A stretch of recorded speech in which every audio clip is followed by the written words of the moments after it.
Lebanon में एक car में धमाका हुआ और अंदर बैठा शख्स मारा गया। तस्वीरें ऐसी जिसे दिखाना मुनासिब नहीं। ये हमास के बहुत ही बड़े कमांडर का एनकाउंटर है जो इजराइल ने लेबनान में किया है। चलिए आपको बता देते हैं कौन है हमास का वो कमांडर जिसकी हत्या हुई है। कौन मारा गया है? नाम मोहम्मद शाहीन। क्या काम करता था? लेबनान में हमास का कमांडर था। अटैक कहां हुआ? लेबनान का सैदा शहर। अटैक किसने किया? इजराइल की खुफिया एजेंसी शिन बेत। अटैक कैसे हुआ? ड्रोन से कार पर अटैक और हमास कमांडर खत्म। लेबनान में यह हमला इजराइल के बहुत ही आक्रामक युद्ध का सिग्नल है।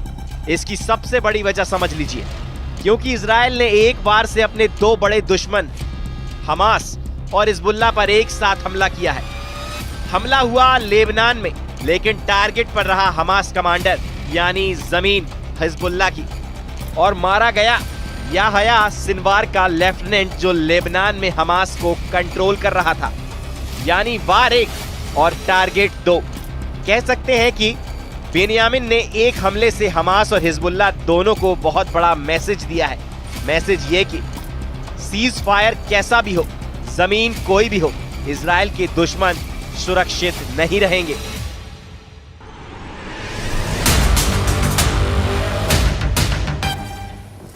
बेनियामिन नेतन्याहू के इन खतरनाक तेवरों को उनके एक और बड़े फैसले से समझिए, जिसमें इजराइल की सेना को लेकर बहुत बड़ा ऐलान किया गया है। अब इजराइल का नया कमांडर बनाए गए हैं मेजर जनरल इयाल जमीर। उन्होंने लेफ्टिनेंट जनरल हर्जी हवेली की जगह ली है, जिन्होंने हमास के खिलाफ इजरायली सेना की नाकामी पर इस्तीफा दिया है। उनकी जगह मेजर जनरल इयाल जमीर बन गए हैं। इजरायली सेना के नए चीफ ऑफ स्टाफ 59 साल के जनरल इयाल जमीर एक टैंक कमांडर रहे हैं। इयाल जमीर नेतन्याहू के करीबी हैं। वो 2012 से 2015 तक नेतन्याहू की मिलिट्री सचिव रह चुके हैं। नए कमांडर के साथ नेतन्याहू अपने अरब वर्ल्ड वाले मिशन को पूरा करना चाहते हैं। जनरल इयाल जमीर का ग्राउंड पर खौफ बहुत ज्यादा है।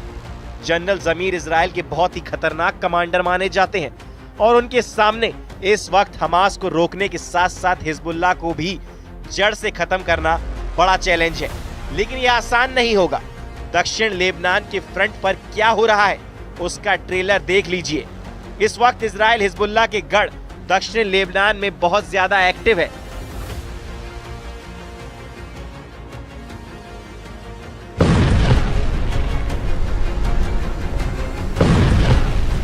धमाका नंबर 2,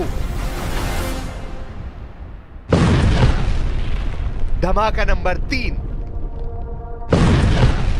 धमाका नंबर 4, धमाका नंबर 5 और धमाका नंबर 6।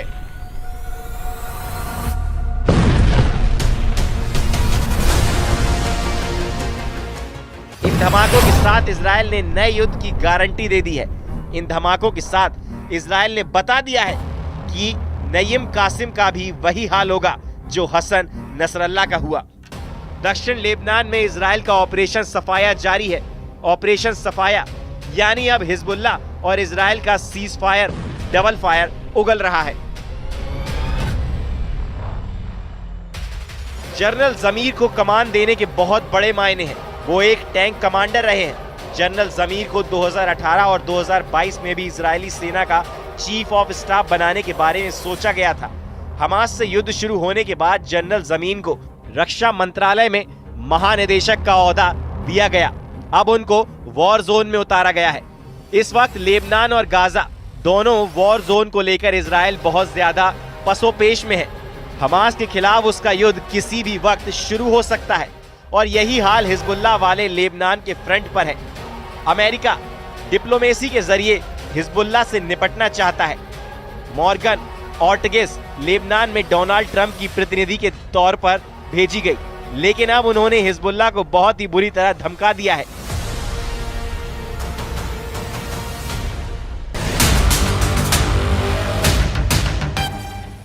लेबनान में यूएस प्रतिनिधि मॉर्गन ऑर्टेगस ने कहा, मैं हिजबुल्लाह से बिल्कुल नहीं डरती। मैं इसलिए नहीं डरती क्योंकि उसे हराया जा चुका है। अमेरिका ने हिजबुल्लाह के खिलाफ लाल रेखा खींच दी है और अब वो लेबनान के लोगों को नहीं डरा पाएंगे। लेबनान में हिजबुल्लाह और हमास दोनों के खिलाफ इजराइल की जो आग फैल रही है, उसमें डोनाल्ड ट्रंप और बेनियामिन नेतन्याहू की सीक्रेट मीटिंग का बहुत बड़ा हाथ है। इसी मीटिंग के बाद ट्रंप ने मॉर्गन ऑर्टिगस को लेबनान भेजा और अब मॉर्गन को हिजबुल्लाह किलर कहा जाने लगा है। सबसे बड़ी बात यह है कि अब हिजबुल्लाह की लीडरशिप तहस नहस हो चुकी है। हसन नसरल्लाह के मारे जाने के बाद नई कासिम नया कमांडर है, लेकिन मॉर्गन ऑर्टिगस ने नईम कासिम के लिए लाल रेखा खींच दी है और यही रेड लाइन बनाने वाली मॉर्गन अब हिजबुल्लाह के खिलाफ किलिंग मशीन बनने के लिए तैयार है।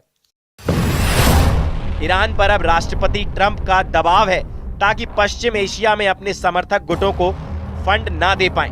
हम ये भी सुनिश्चित करेंगे कि ईरान परमाणु बम न हासिल कर पाए और क्षेत्र में बाकी देशों को भी नुकसान न पहुंचा पाए, जो वो दशकों से करते आ रहे हैं। लेबनान में जिस तरह से हमास का कमांडर शाहीन मारा गया, ये वही आग है और इस आग को हिजबुल्लाह के लिए और खतरनाक बनाने की जिम्मेदारी मॉर्गन ऑर्टिगस को मिली है।